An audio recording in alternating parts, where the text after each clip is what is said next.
Welcome to the 2024 United States Women's Disc Golf Championships, a PDGA major. Grant Zellner here with Rebecca Duffy, Director of Competition with the PDGA. Rebecca, this is not a good question. I just want to set you up to tell us all about this event in terms of the courses in play, the hosts involved, the players and the divisions. Just summarize the event for us if you can. Well, we have a record-breaking 348 ladies coming out here to play in Texas. We are using 6 courses. Our premier course is Sprinkle Valley, which will be featuring the FPO and the FP40 cards. We're going to Wilco.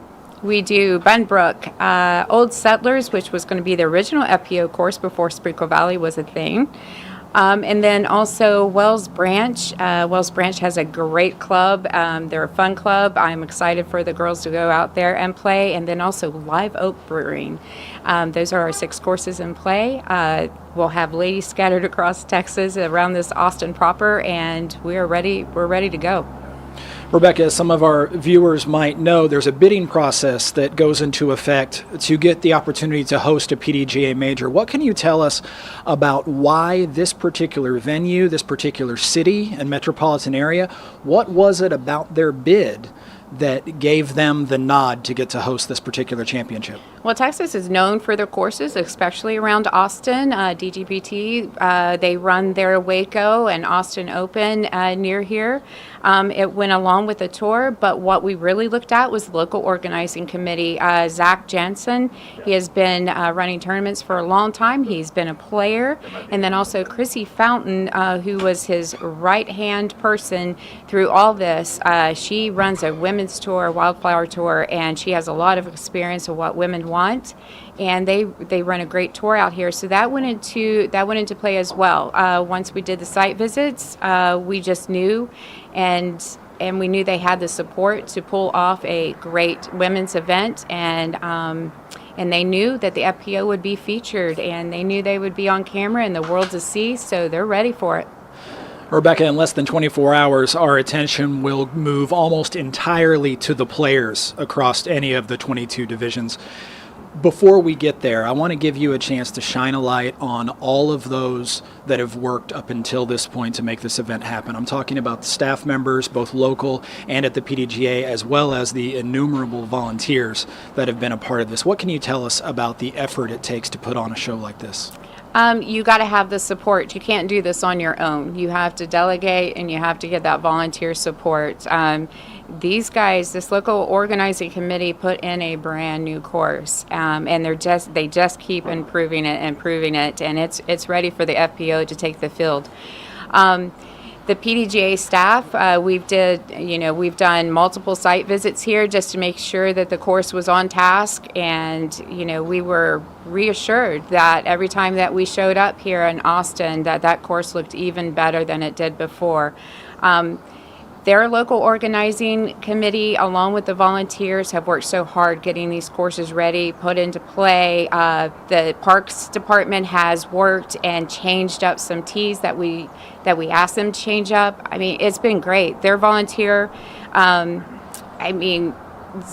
as one of them, as Benbrook. I mean, they have gone above and beyond to make this a very special event for these ladies. Well, Rebecca, best of luck as you oversee things this week. Come rain or come shine. Here's Brian Earhart with a few more questions for you. Hey, Brian. Hello, Rebecca. Just you as a disc golfer. You've not very good. But you've been in the sport a long time. Yes. And there are some times when you show up and you're the only woman at a tournament. And nowadays we have a record-breaking field. We have 300-plus women from all over the place, different backgrounds and skill levels coming here.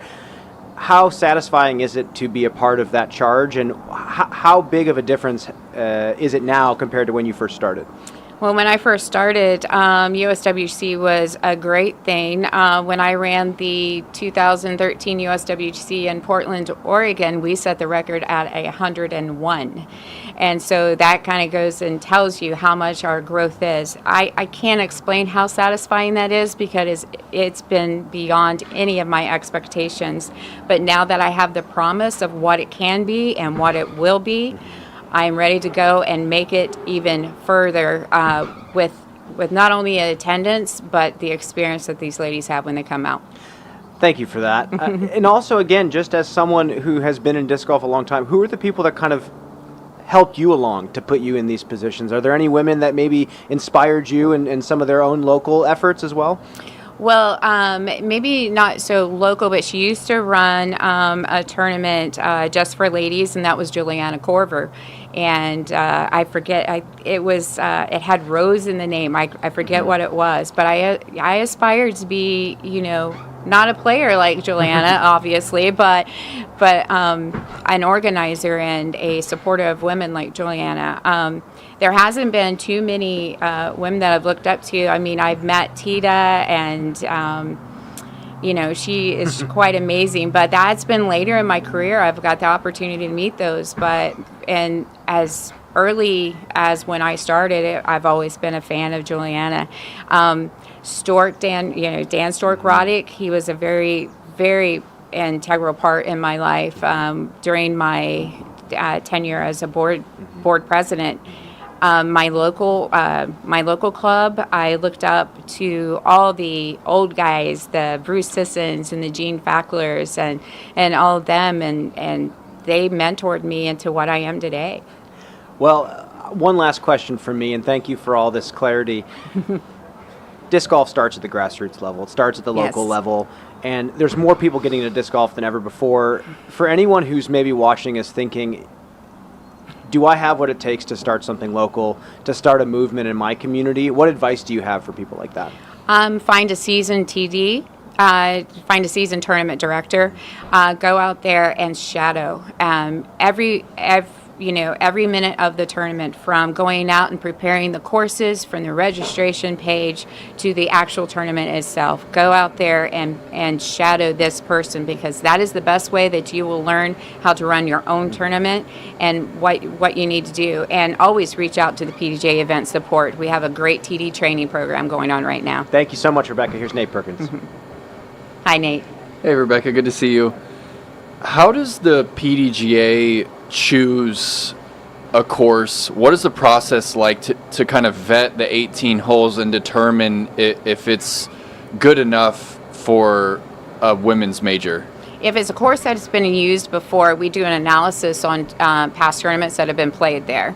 If there hasn't been a tournament played there, we encourage at least 2 to 3 tournaments to be played there of all different skill levels and ages. So what we do, we have our event support team do an analysis on those 3, and we decide, okay, this hole needs changed because it was listed as a par 5, and people were getting 6s on it, so it needs to be shortened or something to that effect.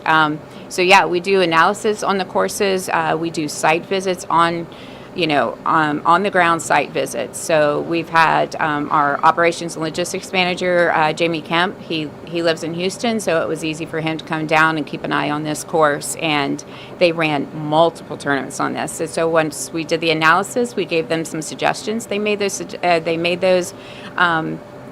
took those recommendations, made the changes, and just when we got on site, they even made one last change that we suggested, and it's become a good course. It'll be a awesome course for them to play. Are you able to recall any of those changes specifically? Do you know what Jamie recommended to them? What changes they made based on the PDGA's recommendation? Well, there was a couple of pin locations. I forget what hole it was, but we shortened it and put it to the left just to have a different aspect of that hole. Hole 18 was listed as an island before. It was going to be a little hard with the stairs in the middle to see the basket and to see the blind OB that is between that. So we recommended that just be played all OB, normal OB all the way up, and there's OB surrounding hole 18. It's going to make for a better finish rather than a blind finish. The previous hole, it was breakable, and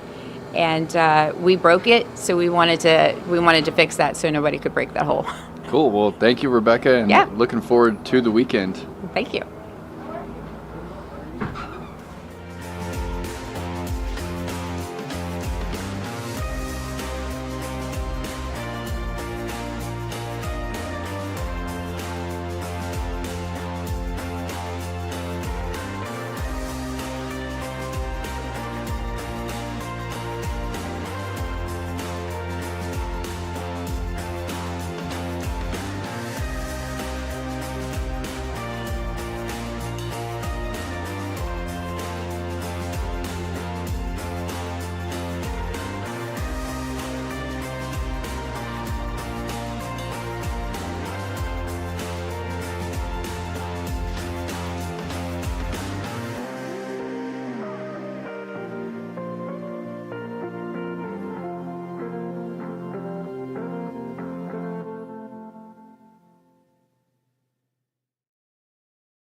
Welcome back to the 2024 PDGA U.S. Women's Disc Golf Championships. Grant Zellner now with defending champion Kristen Tatar, also defending a Grand Slam of sorts, winning all the majors last year. You're stepping into your first major of the year.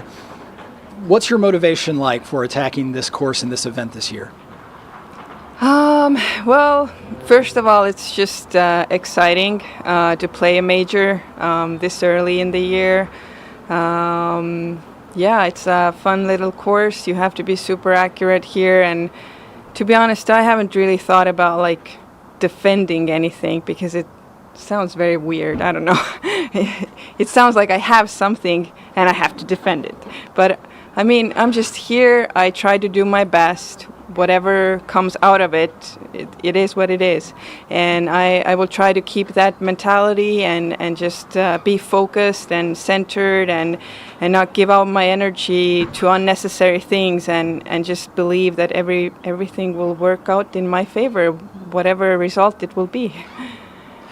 Kristen, you're one of the players based in Europe where the winter is long, cold, and dark. Unlike some of your American counterparts who can play more in the off-season, you've had to go from very little disc golf to a lot of disc golf in a short amount of time. How is that impacting you physically? How is that impacting you mentally now that you've been here to get a few events under your belt?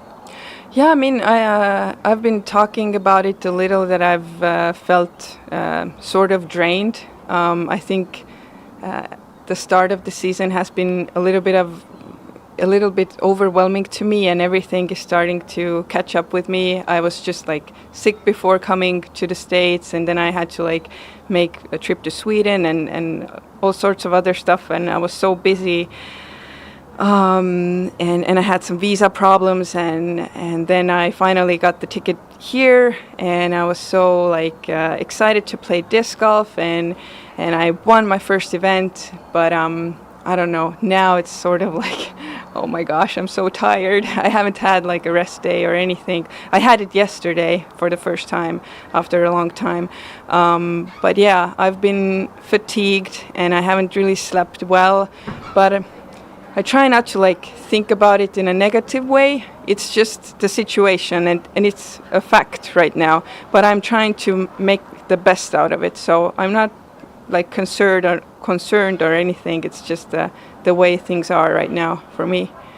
You talked about being busy, and another fact for you, Kristen, is the media and sponsorship obligations, not unlike what you're doing this very second. Cameras everywhere, people either talking to you or about you, whether you're playing or something else. How aware are you of the cameras? How much of a distraction can they be? And what's your method of dealing with that distraction? I feel like on the course it's sort of inevitable. It's just become a part of what I've been doing, just playing so well that I'm up there and there are cameras and there's attention. But I've also learned to sort of like set boundaries, like outside of like competition rounds, and like that I have to just think about me and what's best for me, and not saying yes to every like podcast or every other like media outlet. So I try to keep a balance so that I can just be sane, you know, because there are so many offers, and I feel like I want to do everything, but at the same time I do like me time, and I need to recover. So yeah, I've been learning to set some boundaries. I was pretty awful at it a couple of years back. Well, you say you have nothing to hold and defend. I don't know that everybody would believe you. Certainly your opinion matters more than most. You've seen the course here at Sprinkle Valley. What are your first impressions? It's a tight course. I feel like you just have to be super focused and accurate here. A little bit of luck is required. Also on some of the tee shots, I feel like they are pretty tight. I love that you can throw a lot of forehands here. I've been feeling very comfortable with the forehand, so I do like the course. It's going to be an interesting week. Kristen, thanks for chatting with us. Brian Earhart with a few more questions for you. Hello, Kristen. Hey. You've been talking a lot this season about just letting moments come to you and putting your best foot forward. These are some pretty powerful life lessons that people learn from playing disc golf. Has that been something where you've learned the lesson from disc golf and you apply it to your life outside of disc golf, or vice versa? Yeah, everything is connected. There's like no like disc golf and other life. Everything is connected. So these are definitely some of the rules that I live by in my day-to-day life, not only on the course. But disc golf has definitely taught me how to do it, because I need patience out there, and just to like keep everything going and have been doing so well and dealing with the attention, you just have to like look for something to manage with everything. Yeah. So I think it helps. Thanks, Kristen. Here's Nate Perkins. Yep.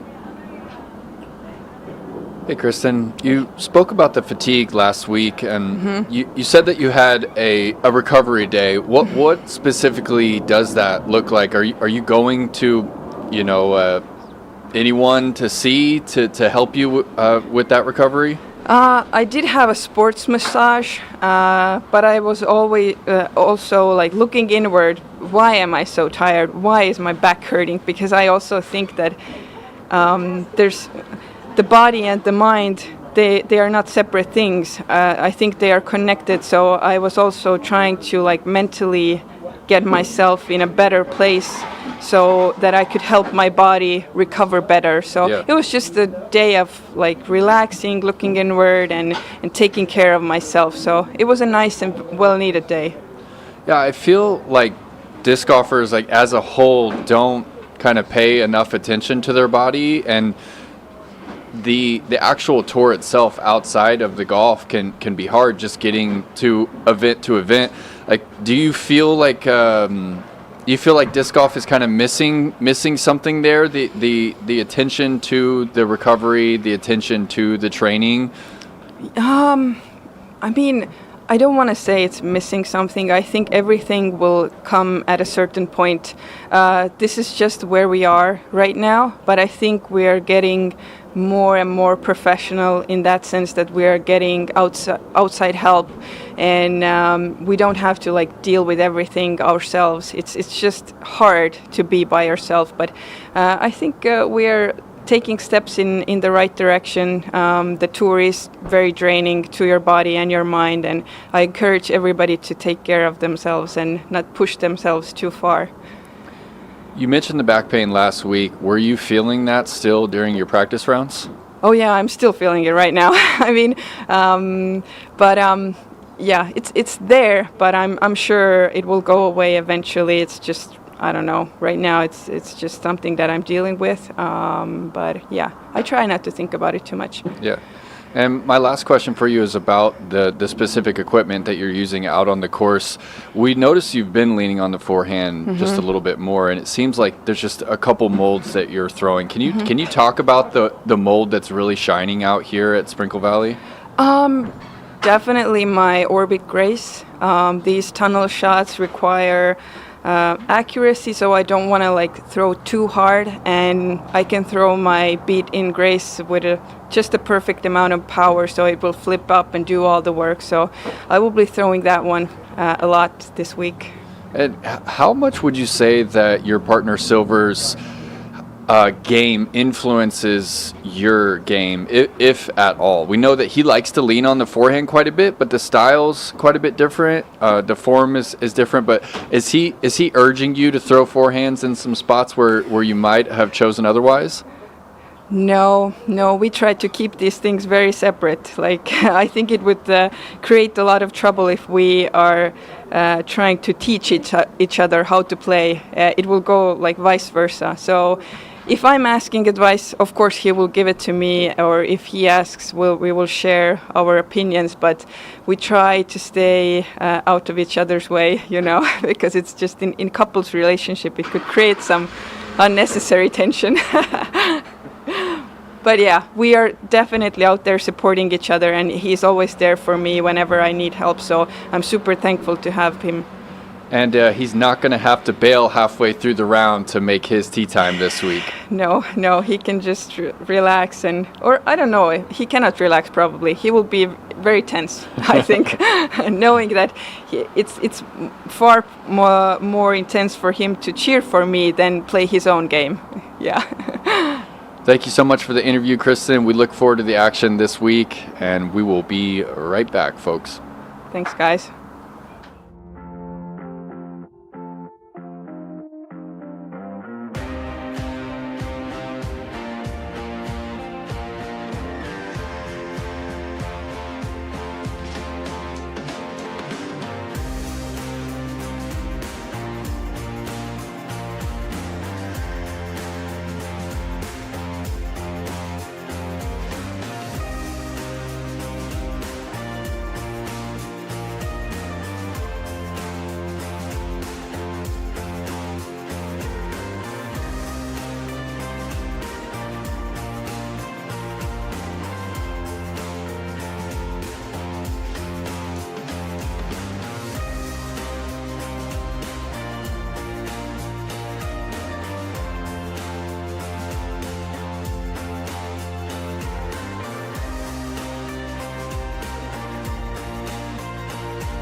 Here we are at the 2024 United States Women's Disc Golf Championship with Ohn Scoggins coming off of a victory last week on the Disc Golf Pro Tour. Ohn, I want to ask you maybe a dangerous question. As a professional, sometimes different members of your peers get hot, so much so that they're talked about as the odds-on favorite to win. Last week it was Kristen, and then you break through for the victory. Can you talk about being motivated when other players might be considered the favorite? Like I said, this is how fun about disc golf. You cannot predict it much about disc golf because sometimes some people can just come from nowhere and smack you. That's why I feel like even I'm thinking like Kristen Taha gonna win last week, but I know like she kind of like hurt her neck. She kind of like have surgery going on. Like it's not surgery. It's like she hurt herself here and there. I feel like that's why the game changing and that's why. And also like I play a hot round, and that's why it's so hard to predict like this week who's gonna win. You might even see some new face take the win this weekend. That's why, especially this course, it's so tight line. If you just hit one tree, you can just kick and then looking for bogey or the double bogey. So it's going to be a very interesting week. We were talking off camera about this course, and you mentioned how in one practice round you might be several strokes under par, the next one several over. It sounds like you expect a lot of variance in scoring this week. How will you handle those emotional swings of doing well one day and then not so well another? I feel like I understand things pretty simple. I feel like one day you're going to play good and one day you're going to play bad. So I'm not set the high thing to myself or pressure myself. I don't like to pressure myself. I like to be like chill. And if I play good, great. If I play bad, and then I don't need to punish myself. I like to give myself forgiveness. If someday I do great, do good, yeah, maybe more beer. If someday I play bad, maybe beer anyway. No. I feel like simple to understand the life. It's nothing gonna go in your way all the time. So understand life is better. So. You were talking also about how this course sets up for you and that it might set up well for other players, maybe somebody we haven't seen in the winner's circle. Can you talk about that aspect of the course? What is it about this that makes you think it's possible we could see a new victor this week?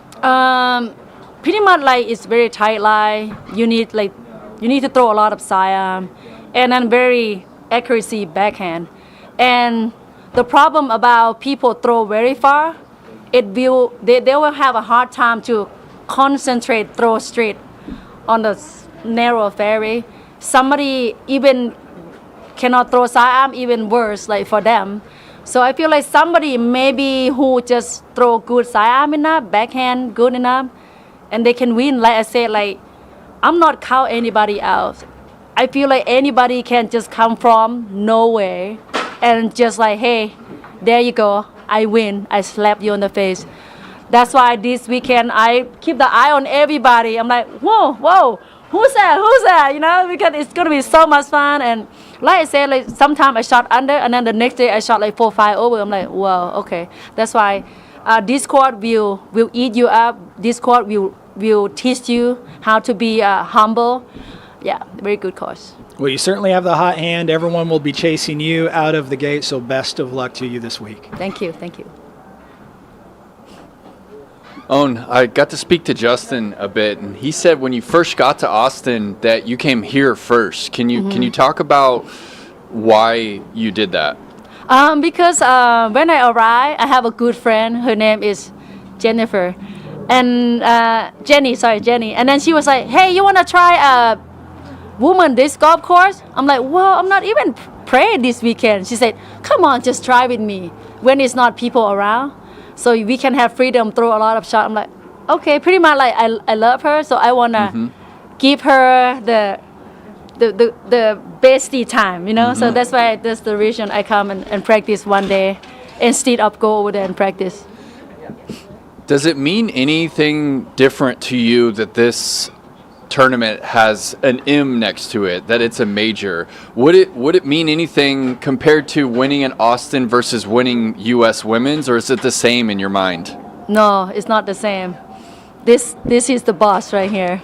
This This is is the the boss. boss. Yeah, this is the boss. That one is a manager. Yeah. This is the boss. This is the last tier of tournament Yeah. that you need for your career, Ohn. What would it mean for you to become a major champion in the FPO division? Oh, you gonna see me just like, who know? I might just like pick my bat and throw out in the air, or just like throw my disc over the place. Hold on. If I win, you might see something weird out from me celebrate.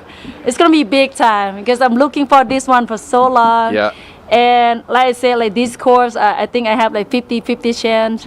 And as long as a lot of people, I have a 50 chance also.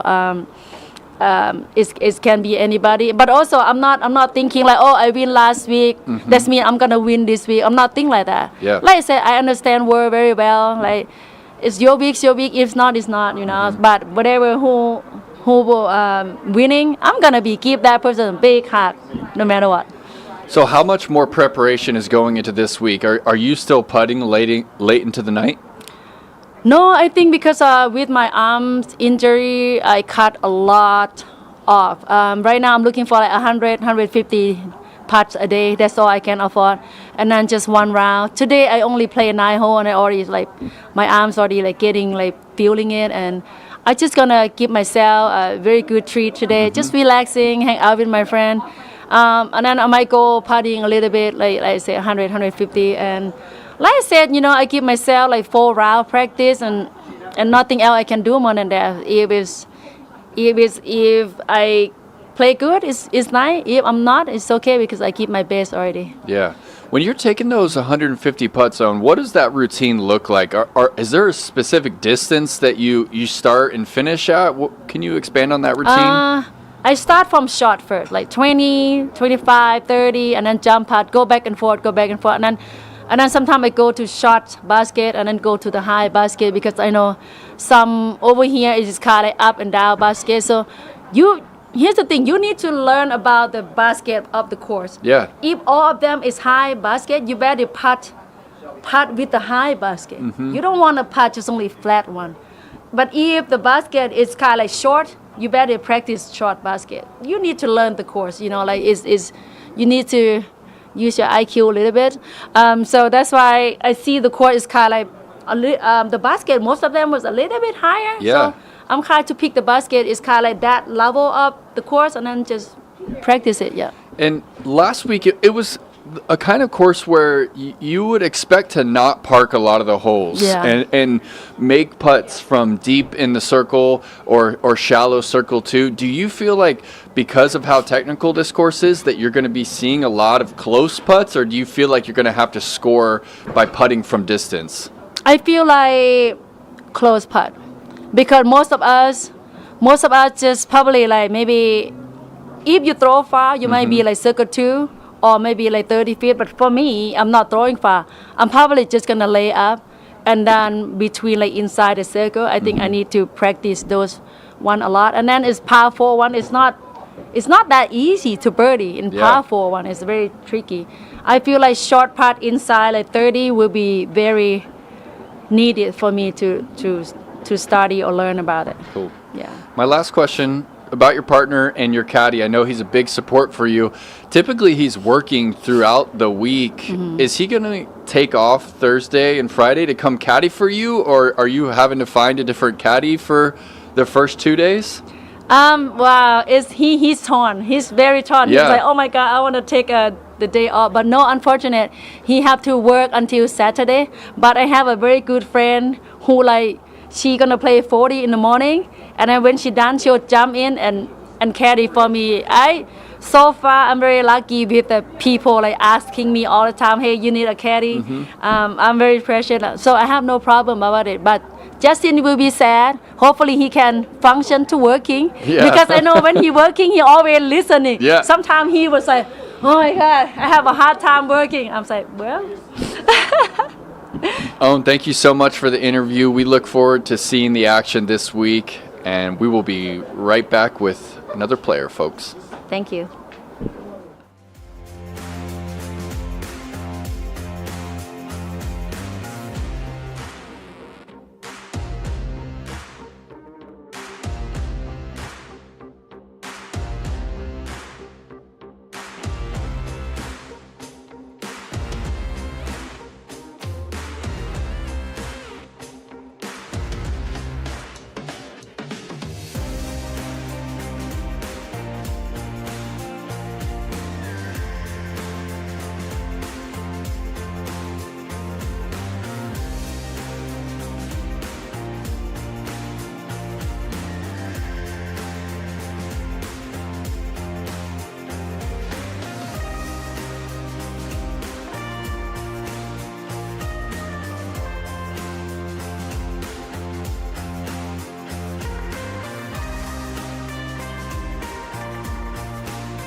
One of the best things about this PDGA major, the United States Women's Disc Golf Championship, is the inclusion of so many players of all ages and all skill levels. And to that end, we welcome MJ Geiger from Jeffersonton, Virginia, correct?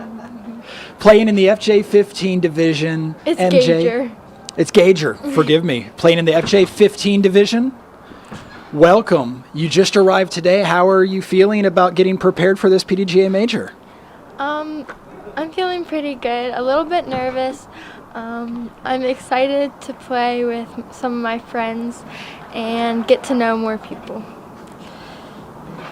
Have you gotten a chance to see the courses that you'll play? If not, what will you do to get ready by tomorrow? I've watched a video of one of the courses, and after this I'm planning on going to play a course. Okay. Who got you involved in disc golf in the first place? Do you remember how old you were when you first picked up a disc and threw it? 7.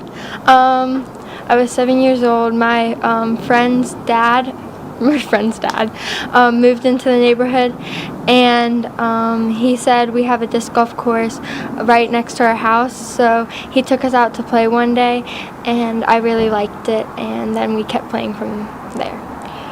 You obviously got very good at disc golf very fast. Did you watch your favorite pros on YouTube or on the Disc Golf Network? And if so, who are some of your favorites? Oh my.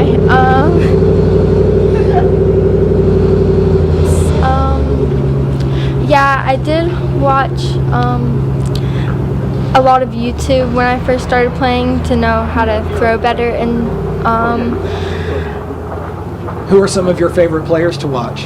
Kona and Garrett Gerthy, Jessica Weiss,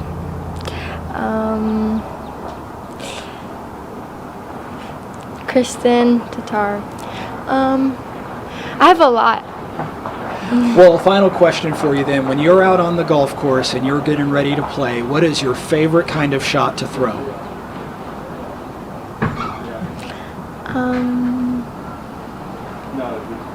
Do you like a long putt? Do you like a turnover backhand? What's your favorite kind of shot to watch fly? Anheuser. Good answer. My favorite too. We have a few more questions for you, MJ. Hi, MJ. Hi. Questions for you. You have some distance records under your belt. You have currently the 12U world record. Do you remember how exactly long that throw was?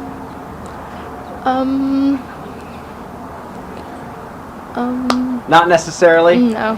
That's okay. First off, I got to give you kudos. I don't think there's many 12-year-olds that are doing a live press conference right now. So are you feeling a little nervous right now sitting in the hot seat? Yes, very much. Understandably so. I think a lot of us could attest to being 12 and being nervous as well. But distance records in general, are you going to try to break more and more age divisions? Are you going to go for the U13 record, U15? Yes. You are. So then where do you do that? Do you just do that at home? I know some people like to go to the desert to try to set distance records. Have you thought about the next one that you want to break? We have like a field at one of my courses, and I practice throwing in the field, and that's where I broke my other ones, and hopefully to break more. Well, my question for you, I started playing disc golf when I was 12, and there was almost nothing to learn from. You learned from the local pros in your area. How did you learn form? How did you learn to throw far? Was it studying people's form on YouTube? Did your family help you out? What did that look like? I watched a lot of YouTube videos on pros and their forms, and I tried to copy off of them. Okay, so you just tried to mirror what you saw on the videos. Yes. So then are you practicing in the mirror at your house? Are you trying to X-step around your kitchen? What did that look like when you were first learning the technique? My dad would take videos of me, and I would rewatch them, and yeah. So just straight up studying your throw. Mm-hmm. Your dad is a disc golfer. Mm-hmm. What is that relationship like? Does he take you all over the country? Are you traveling a lot? You're still in school too. Yeah. So what does that look like? We travel a lot to different tournaments, and he takes me. He's a great caddy. He caddies for me. And yeah, my teachers, they don't really know what disc golf is. So when I tell them I'm going for like a week or something, they're like, okay. But yeah. I think there's a lot of kids playing disc golf that could also tell the same story, being one of the only kids that even knows what a frisbee is in their school. Are you the only kid at your school that plays disc golf, or do you have friends that do the same thing? There's not really a lot of people that play disc golf. I'm mostly the only one. One of my PE coaches, he plays disc golf. So my dad and me and him are trying to start a disc golf club. That's amazing. So it sounds like you're teaching your classmates as well. I know that you've done things other than working with the PE teacher. Does that excite you to share the sport that you love so much with people? Yeah, I like to spread it around my school because not many kids know what that is. And when I tell them about it, they think it's really cool because they've never heard of a sport like that. Well, being one of the only kids that knows disc golf in your school, but then you come here to the U.S. Women's, and there's 340 plus women here. Is that really exciting for you to play with kids your own age? Yeah, it's really cool to see young, strong girls from all over playing. Are there girls that you only get to see once a year that you're excited to play with? Do you have friends that you only get to see at tournaments? Yeah,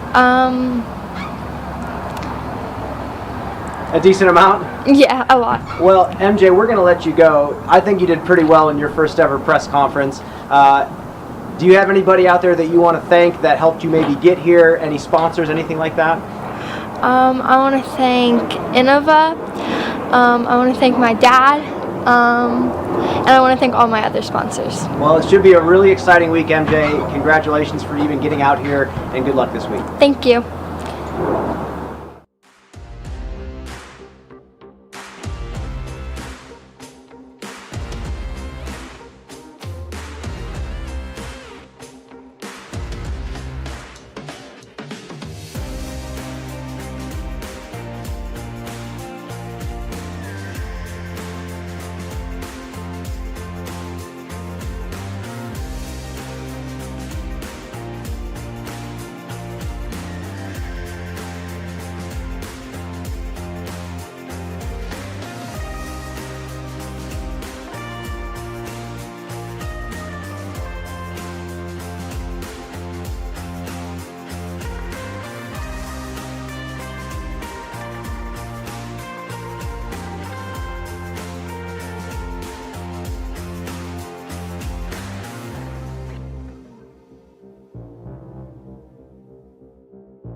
We welcome Zachary Jansen, Tournament Director of the United States Women's Disc Golf Championship. Zach, take us back to the beginning. How long has this journey been from submitting the bid to now less than 24 hours away from kicking this event off? You know, it really started back in 2022. We have, if you're not familiar with the Wildflower Disc Golf Tour, they run here in Texas.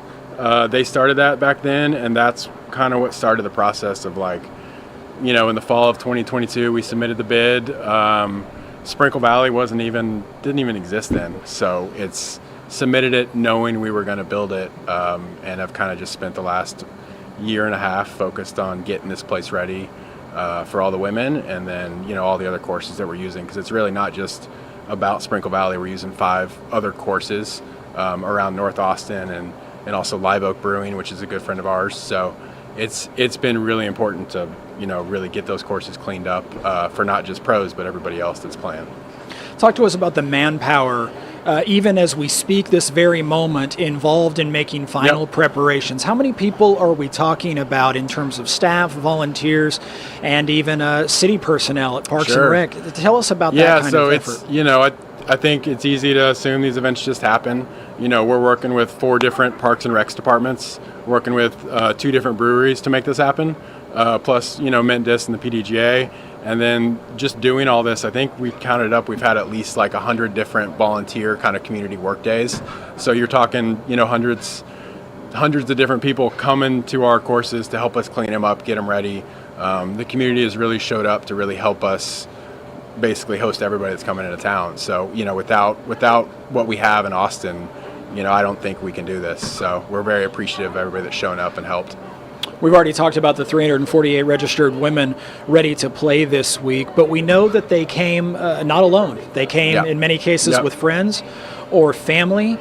Tell us a little bit about the ancillary events that go in to surround a PDGA major. Yeah, so like one of the, you know, our organizing committee consists of like Chrissy Fountain and Steph Vincent.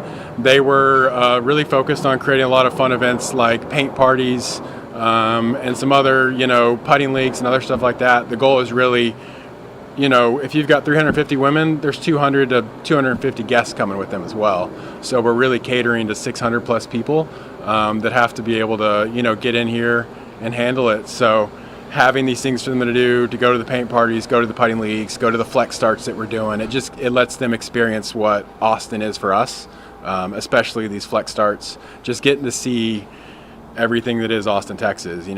Getting to we did I think a really good job of just providing you like, here's the best restaurants, here's the best places to go, because that's what's great about Austin is there's something for everybody to do here. So we've got to be able to show that off to people. Well, staying in this same vein, here within a couple of months, bids will go out for different parties to bid for 2026 and even 2027 PDGA majors. Can you speak to the economic and the community impacts of hosting a PDGA major? Sure. For Mint Dis and Austin Beer Works, obviously for us, it's, we're trying to create a destination. This is a place we hope people want to come spend a whole weekend, come enjoy the brewery, enjoy the Mint Disc store, enjoy the course. So for Austin, I can't even put a number on what it's going to mean for just the community here to know we're kind of one of the hubs for disc golf now. And then, for all the other parks departments, they love these big events. They love getting 100 people out. So yeah, I'm excited and looking forward to starting. We're barely 18 hours away from first tee times. Any last minute nerves? No, I think we've got everything. I hope we're ready to go. I think we are. I just want to get it started, and hopefully we see some good competition. Everybody's having fun. We certainly appreciate all the effort, Yep, Zach. thank you. Well done. Best of Appreciate luck this it. week. Yep. Hey, Zach. Nate Perkins here with DGN. Good to see you again. Same.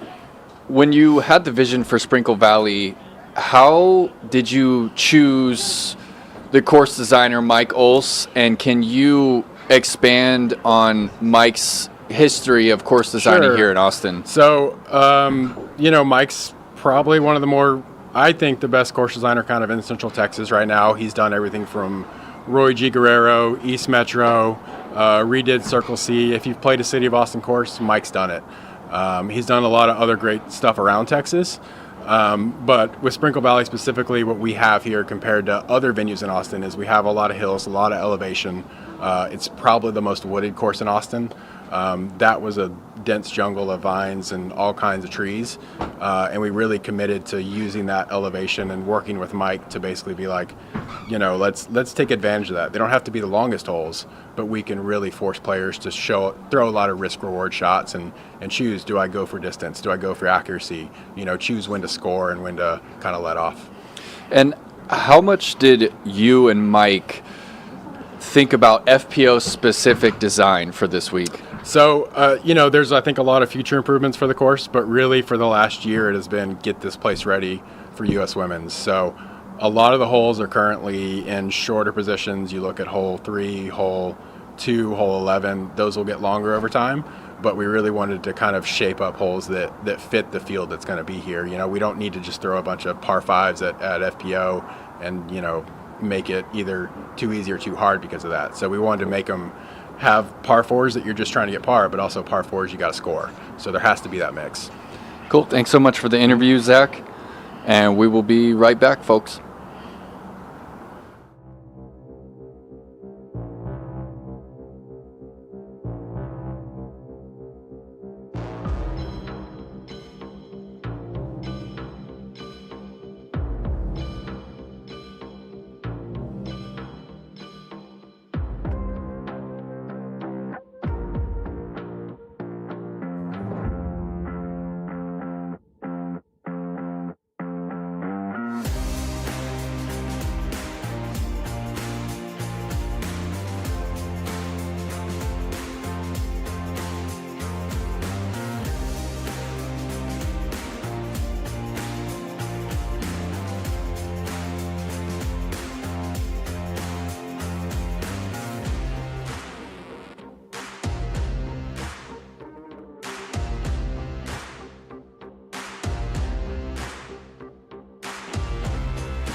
Grant Zellner at the United States Women's Disc Golf Championships with Des Redding. 13-time, correct me if I'm wrong, PDGA Major winner, including this event multiple times. Six times. I believe it is the winningest amount of majors for this one in particular. Then let's go back to the beginning and tell me what you remember from the earliest days at this event and how it's changed over the years. Well, obviously it's got bigger. It's garnered more respect both through the community and our organization, the PDGA. I didn't attend any of them that were in Rock Hill. I was just a brand new rookie in 2001. I actually had sponsorship from my family to get out there, and it just seemed so daunting to do, so I did not.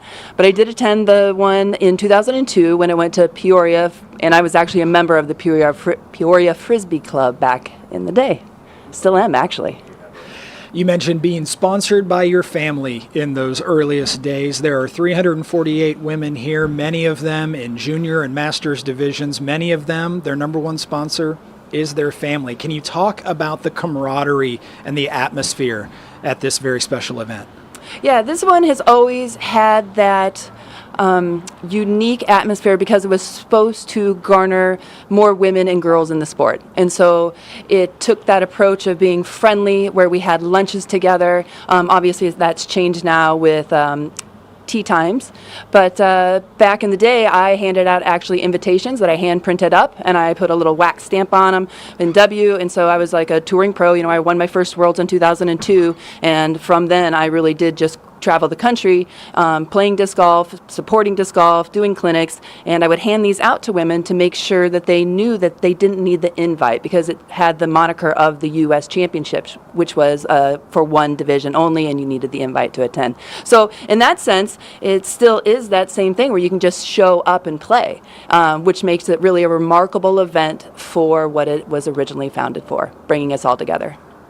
You and your husband Jay, part of the educational disc golf experience, you talked about the growth of the game, getting in particular more women and girls out onto the course and getting them to fall in love with the sport. What are we doing right, and what could we do better to get more women and girls into the sport?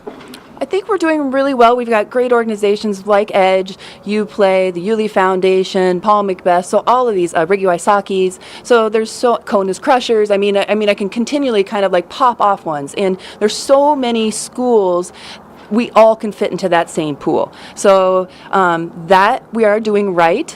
Outside funding, most of these are organizations that are publicly funded. Edge is a completely 100% publicly funded 501c3. So all donations go right back into the event. Texas in general has always been the #1 tournament charity program with Edge, and so we do see, if you look down that list, a great amount of girls and women playing on the Texas, and that's all from Edge. It's also from the newly vested Wildflower Tour that is giving a vehicle of shortened tee pads, other things that we're doing right, appropriate courses, putting the PDGA Major and having that representation by our organization. Back in the day, the PDGA did not show up for the Major. We had some calls, there was no representation. And so those things are making a big difference. And right now, you put a face out here that is a woman and a girl, we see ourselves. And that is the biggest thing in sports. What do you think is the biggest barrier to entry, in particular for younger women, girls, teenagers? What is the thing maybe that keeps them from picking up a disc for the first time, and how can we combat that? I think it is the visual of seeing ourselves reflected. So as we see ourselves across different demographics, different age brackets, all of this makes a huge difference on getting that first foot forward. Because if a woman or a girl steps out onto the course, let's be serious, we're still, a small percentage of the players. And so they see predominantly men and women. But by our organizations highlighting us, it shows that you can do it, and you're respected by doing it. Final question for you. You did a great job as part of the broadcast last week Thanks. at the Disc Golf Pro Tour event. You've been behind the mic more and more. Am I sensing a little bit of a branch in the career? Are you enjoying yourself getting behind the mic and talking disc golf? I did enjoy it. I was honored to have that opportunity. I did still do what I normally have done in all those 13 majors, which is enjoy life. I did go to Luck, Texas, and see Willie Nelson play. I'm right here in my hometown with Mint Discs. So yeah, I took the attitude of it's going to be a combination of 4 things. I'm going to be good at it, bad at it, love it, or hate it. And so I just went with who I was. And in that sense, I did enjoy it. And I'm hoping the fans liked it too. Well, you were certainly 2 for 4, and they were the 2 good ones of the 4 you just mentioned. That's, well done. Positive vibrations Thanks always. for being with us. A few more questions for you. Thanks. Hi, Des. Hi, Brian. Just really one question, but it's probably one that you can answer a few different ways. You've talked so much about all these other things you're doing in disc golf. You're doing commentary, you've been running clinics, you've been doing so much for women's disc golf for so long, but you're playing this week. I am. I'm defending. You're defending. Talk about the difference in how competition feels now for you as to when you were doing it full-time across the country. Well, I still do tour full-time, and I've kind of always had that same, like I never did all of the national tours. I did the ones that I wanted and things that fit my clinic series. I'm still competitive, otherwise I would not get out here. I came in hot to this interview because I did go up to Wilco to spot check a couple holes out there. I got dehydrated after commentary, so these are things that you learn to deal with. But I can say when you look at the board and people always ask, hey, how many world titles do you have? And I do have 4, one with masters. And it tends to be that you count when you win the FPOs, those above all. So, I tend to just want to collect one in each decade, and I know I've never really won in my hometown. I missed in Worlds in Des Moines. I've missed when it was here at Round Rock. So I've missed kind of all those. It's really tough to win at home. So as an athlete and a competitor, I still know those things. So I'd say I'm still edgy. It doesn't turn on. It really doesn't. It kind of, it doesn't. Well, Des, thank you so much, and good luck out there for many reasons this week. Thanks. Thank you for being here. All right, let's go, everybody. Austin, Texas.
Welcome back to the PDGA United States Women's Disc Golf Championships. Grant Zellner with Eveliina Salonen. Eveliina, your season has gotten off to a fantastic start. You seem very, very comfortable on the course.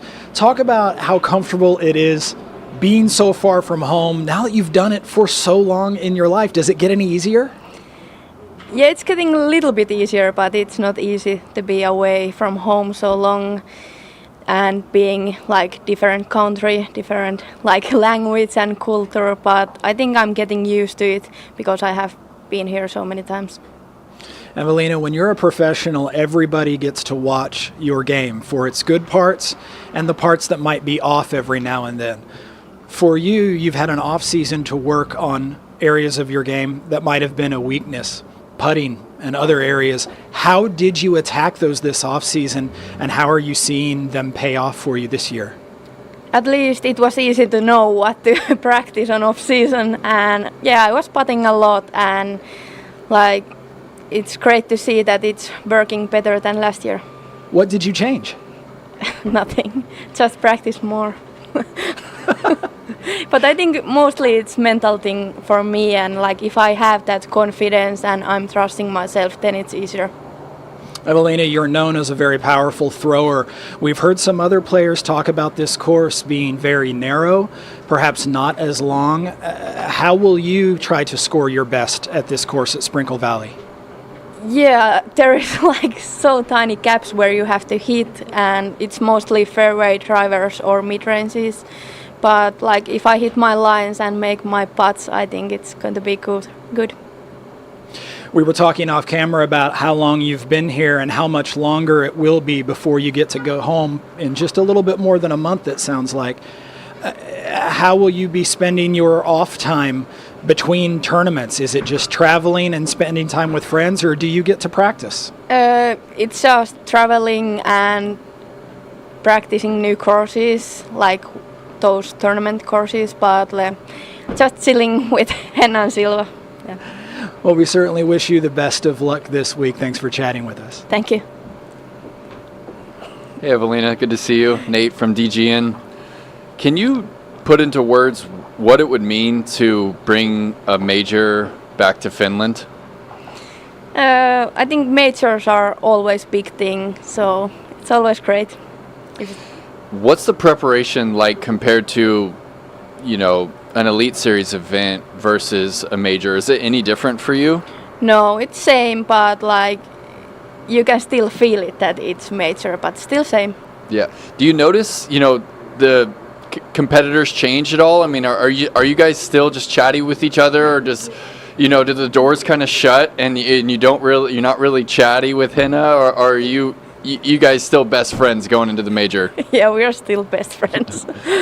Now, zooming in on the course, Eveliina, it reminds me of some golf in Finland.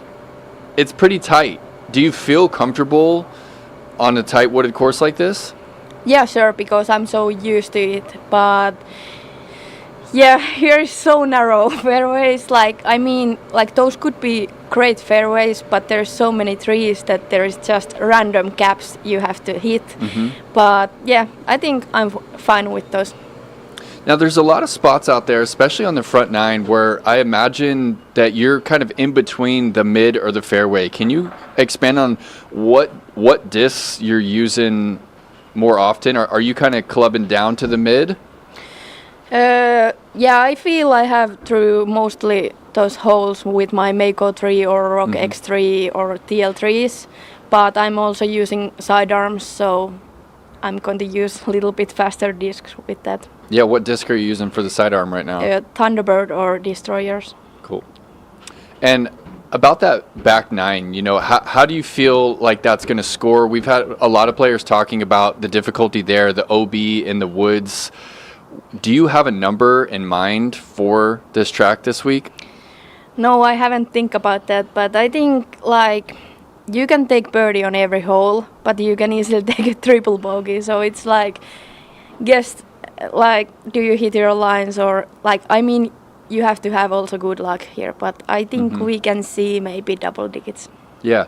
And do you ever feel like there is more pressure to score on all the holes because of what Ohn did last week? Is that at all in your mind that, hey, she could shoot 13 under at any given moment and she makes all her putts? Is that in your mind at all when you're practicing for the major this week? No, but I just know what I can do and I try to do my best. Cool. Well, thank you, Eveliina. Look forward to seeing you compete this week. We will be right back, folks. Yep, thank you.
Grant Zellner at the United States Women's Disc Golf Championships, a PDGA major with Hailey King, a former victor of this very event just about 2 years ago. Hailey, when you go back in your mind's eye to coming up on the 18th and putting that final putt in the basket, what do you remember most about winning this championship?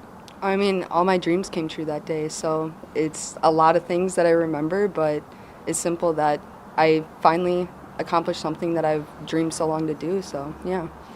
Hailey, you're a player who came of age in an era when disc golf was beginning to show up on screens. People were watching events. People knew something about this phenom known as Hailey King, her abilities, her talents. People talked like you winning a major was only a matter of time. Do you recall feeling a pressure at the time? And what were your feelings immediately after you won a PDGA major? I definitely think there was added pressure, but I mean, that pressure is always going to be there. Everybody expects, somebody to win every single weekend, so that's not going to change. But I don't know. I'm just going to keep going out there and just doing my best, taking all the love and support I can get and just keep doing it. When it comes to being a professional disc golfer, you went from novice to veteran very, very quickly. Now that you are in the veteran category, how has your preparation for events, and in particular majors, changed? What's your mindset going into this event now compared to maybe what it was a few short years ago? I think the biggest difference is I don't necessarily need to focus on throwing the disc. I just need to focus on my physical health, because I'm at the point now where I can just kind of go out there and throw discs really well. So just got to make sure the mind and body is in connection. And on the note of that physical health, we've seen you, as well as other players, encountering little tweaks, little problems, small injuries here and there, sometimes enough to pull out of an event for safety, sometimes something you choose to push through. When it comes to that, how is the body feeling right now? Are you at 100%? Are you close? And what's your plan of action this week for encountering those problems? Yeah, stuff like that happens all the time. Unfortunately, that's just what it is. You have to deal with when you're an athlete. But I think right now I'm not at 100%, but I'm much better than I was even 2 days ago. So I'm just going to keep doing what I did at Waco, just keep at a certain percent and just kind of limit myself so I don't keep tweaking myself. As you step to the tee tomorrow for the very first throw of this 4-round championship, where would you say most of your motivation for doing well will come from? I don't know. I think just staying committed to my game plan and just not getting down on myself. Well, Hailey, best of luck this week. We wish you the best, especially with regard to health. Look forward to seeing you on Sunday in contention. Thank you. Hey, Hailey, I'd love to talk about your knee a little bit. You injured it at chess.com. Was that the initial injury, or were you already dealing with some knee problems? So I actually got injured at the All-Star. It was Okay. the first day of All-Star when we had to play the 18 holes. And then when we had to play chess.com, it was at the same place, and it was just the same injury over and over. So it was basically a week and a half of throwing in the same conditions, just constantly tweaking myself. Yeah. Yeah. How did you make the decision, to pull at chess and to push through at Waco? Are you just, are you talking to anybody about the injury and whether or not you should push through? Yeah, I actually have a trained specialist at home, Dr. Wilcox, that I talk to about all this stuff, both mentally and physical stuff. We decided that it was good for me if I wanted. I was already in Texas, so I figured I would try out the event if I needed to pull out through. If I couldn't get through hole 1, I was fine pulling out. It was just, I wanted to see how I was feeling for U.S. Women's. And I was able to push through, and I was able to stick with a game plan. So I think that was my goal, was to go into Waco, see if I can figure out a game plan, if I can push through, and see if I'm going to be good for U.S. Women's, which I'm good enough, yeah. And what was the decision like to not play last weekend's event? Was that strictly related to the knee? Yes, it was strictly related. So how much is it limiting you in practice this week? In what aspect of your game? Is that while you're driving or while you're putting that it's really giving you issues? It's definitely a driving thing. It's more so just like the compactness of, I don't know, everything going on and moving. It's the right knee? Yeah, my plant foot, yeah. Yeah. And even when I felt like I fell on my wrist and stuff too, so it's just kind of a lot of stuff is adding together. It's all on the right side. Yeah. Yeah. Are you switching things up? This is a more technical course. Are you kind of leaning on the forehand a little bit more and giving your brace leg a break from the backhand? Yeah, I'm going to be trying to slow things down. A lot of people in the woods tend to drop down to like mid-ranges instead of fairways, but I'm going to be bumping up. I'm very confident with how I control discs, so I think it's a lot safer for me to just change my game plan to slow my body, but throw the faster disc to make that difference up. It kind of feels like a course that you won on a couple years ago, kind of shorter, a little bit more technical. I see you as a woods golfer. Do you feel like you have an advantage over some of the field here this week?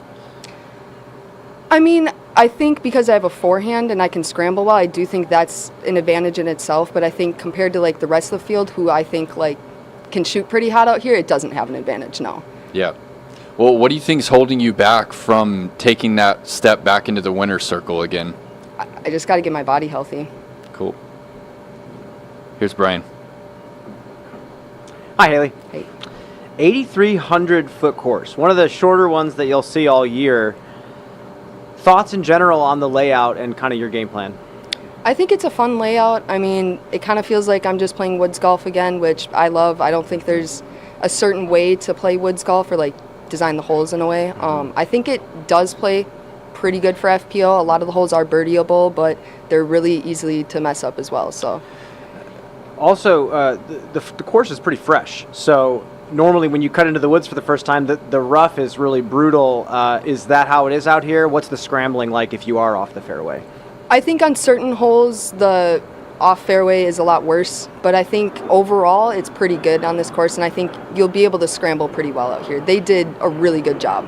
I have heard a lot of good things about what they've done out here.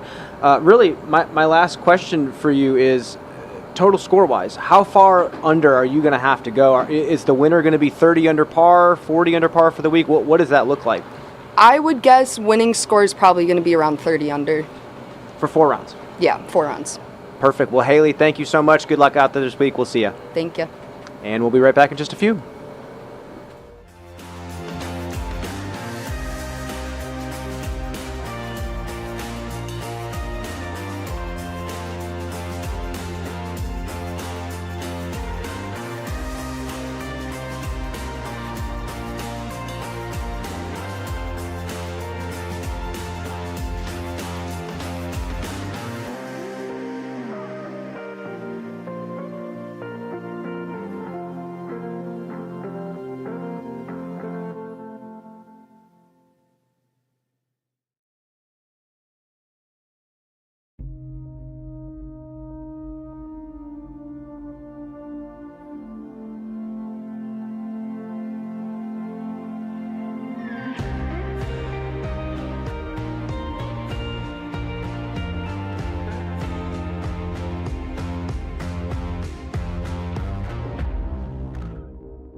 Grant Zellner at the 2024 PDGA United States Women's Disc Golf Championships press conference with a little bit of a treat for you, an interview of a different sort. Sam Gaddis, Media Operations Manager for the Disc Golf Network. Sam, first of all, you're on the wrong side of the camera. Usually you're back here telling the person on that side what to do. What's it like when the tables are turned? Yeah, I've definitely made a career of being behind the camera. So getting in front of it is definitely a treat, I guess. We both have a face for radio. Sam? I want to ask you, though, to pull the curtain back a little bit. There are a lot of viewers that watch the Disc Golf Network week in and week out, and they may not have an idea of just how big a production it is from the standpoint of setup and man hours. The number of people involved in any one broadcast like this one right now. Can you pull the curtain back for us a little bit? Yeah, we owe a lot of our success to our amazing freelancers all over the country. I think that's one of the biggest assets we have is a great network of freelancers wherever we go. We travel a lot of people. We have a lot of people locally. But, I mean, this weekend is a great example of kind of what it looks like when we kind of pull out all the stops of, everything we have in the DGN arsenal. We're going to have holes 16, 17, 18 covered for our feature hole broadcast, so we'll get all the cards coming through on those holes. We have our traditional live coverage, which is, we have 8 really talented camera operators out there getting all the angles, all the action from the lead chase cards, some hot round stuff, and then we have our control room, which I've even lost count of how many people we have in our control room now. But people all over the country, kind of logging in and logging into our control room in the cloud. So we have people even working internationally on these broadcasts behind the scenes. So yeah, a lot of hard work behind the scenes. A lot of people who are very, very talented at what they do, being able to do it for what we love. So it's really great. Talk about the improvements to the platform, both those that have recently been implemented and those that are to come in the near future. Yeah, you've probably heard a lot about our improvements on DGN, what we're calling DGN 2.0. A lot of great new features for our subscribers and viewers back home. And just on the ground, we're adding the amount of cameras at most broadcasts. We're increasing the number of feature hole broadcasts that we're doing this year, all in an effort just to bring you more and more coverage and get you all the storylines coming down. It makes our job easier the more cameras we have, but it's managing those cameras that too, kind of a double-edged sword there. But just continually trying to add resources, add signal connectivity, and just adding different angles and ways for people to consume and watch disc golf. A final question for you, at least from me, Sam. I want you to talk a little bit about the partnership that exists between the Professional Disc Golf Association and the Disc Golf Network. It's a unique partnership. It's very deep. It goes back a number of years. There are a lot of shared information and resources. Just what can you speak to that partnership and its value from your side of the perspective? Yeah, it really is incredible. From the moment we became the official when the Pro Tour became the official Pro Tour of the PDGA, and PDGA has really embraced everything that DGN's been trying to do on the ground too, and having a ton of support behind the scenes. I love the fact that if you're a PDGA member, you get access to DGN. I think that's just a wonderful add-on to an incentive to become a PDGA member. And so I think, there's just a lot of different ways that I think that we help each other and help kind of lift each other up. We have a great platform that reaches a lot of people, and you guys have an amazing access to basically all the disc golfers in the world that we want to reach. So it's just it's really it's a great match, and I think it's worked really, really well over the years. Yeah. Well, Sam, I could talk shop with you for hours, but I'll leave someone else a chance to ask you a few questions. Best of luck this week with all the moving parts. We'll look forward to a great broadcast. Thanks, Grant. Yeah. Hey, Sam. Nate with DGN. How's it going? See ya. I wanted to get you to expand on your background. Like, where were you before the Disc Golf Network? Yeah. So I got my start in local news as a news photographer, going out covering ribbon cuttings to crime to disasters to celebrations, all that stuff. Just general assignment news photographer. I then moved to NBC Sports in Boston, covering some professional sports there. I did that for about 7 years, covering Patriots, Celtics, Bruins, doing a couple really cool playoff runs. Had a lot of great memories from that. But yeah, one day on Facebook, I saw a posting for someone to be a media and operations coordinator. That was back in 2020. I applied, got the job, and I haven't looked back really. But yeah, no, my background's probably about 10 years of broadcasting experience before I got into this role.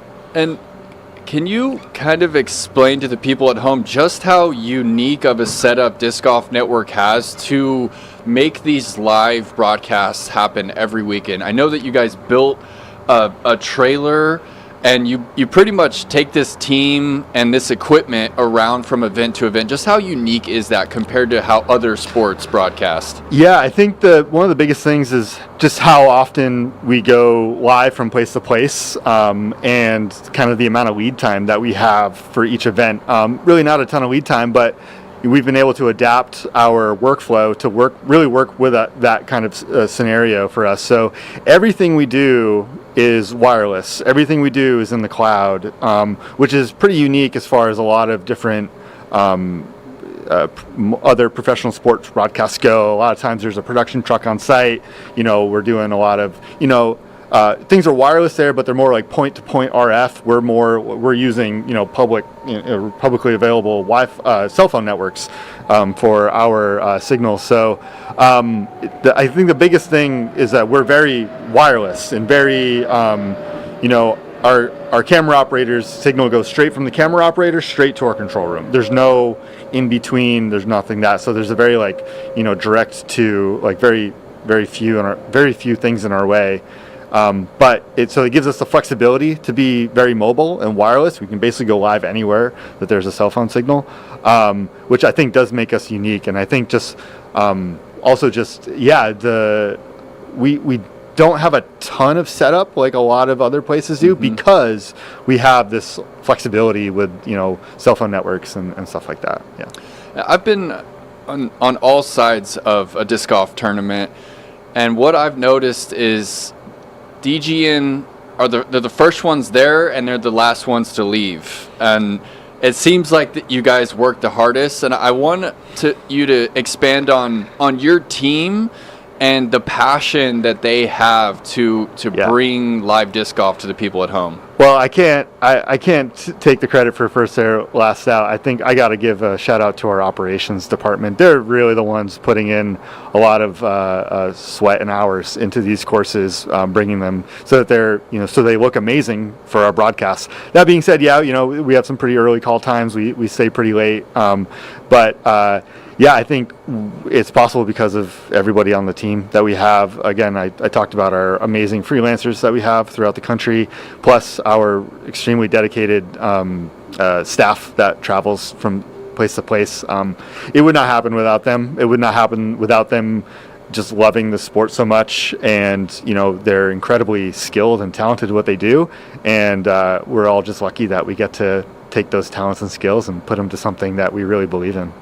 Thank you, Sam. Here's Bear Hart. Yeah. Hello, Sam. Hey, Brian. I got a couple questions for you. Yeah. I've heard you and some other players on the media team that film saying that disc golf is one of the hardest sports that you've ever had to film, and it's one of the most unique in regards to filming it. Can you kind of let people in on why it's so difficult to sometimes film professional disc golf? Yeah, it can be tricky. I think a big part of it is kind of the terrain that we're on. A lot of times we're in the woods, a lot of blind shots, blind angles. It takes a really smart disc golfer to be able to film disc golf really, really well. I've made a joke too. I've again mentioned freelancers, and in the hiring process, I've hired people who have a ton of experience as camera operators, and they're pull focus like nobody else's business, and their composition and their framing is incredible. But if you don't know this game or this sport, it makes it very difficult to take those skills and translate them to being a disc golf videographer or on the live broadcast. So I think just positioning, knowing where the disc is going to fly, anticipating where even as much as what does this player normally do. There's so many different styles of disc golf and different ways to attack a hole, and even having a really high disc golf IQ, I think, is one of the things that make doing what we do and filming what we film very specialized and very difficult, and not something that maybe the average even really experienced videographer would be great at first. I think reading a hyzer flip or a late turnover is not easy if you don't have too much experience. Yeah, especially as a catch cam. It can get really tricky if you're not in the right spot. And I think we do a really good job, I think, of we communicate amongst ourselves. All the kind of camera operators kind of get together sometimes and be like, oh, what was a good catch for here? Or like, what was your positioning here? How did you do that? And so I think there's a lot of communication too amongst the team, sharing tips and knowledge and experience out there too. Well, Sam, I have one last question for you before I let you out of the hot seat. You, on a lucky day, buy a lotto ticket, you hit the Mega Millions, and out of the goodness of your soul, you don't retire and you put that money towards the DGN broadcast. What does the live broadcast, at least from an on-the-ground perspective, look like? Oh man, I think we would never have to worry about cell phone service ever again. Whatever money it would take to get our own like dedicated cell phone tower that can cover an entire course, I think that would be number one on my list. And I think, I think because a big thing is signal quality, and that's always kind of people at home can notice it too. I hear about it, I see the comments sometimes, and I'm right there with you. I'm trying, we're trying our best. But yeah, I think if unlimited money, we would make sure that we had the best looking signal we could ever get. Sam, well, thank you so much for your time, and we'll see you out there this week. All right, thanks, Brian. And with that, we're going to wrap things up. Round 1 starts tomorrow.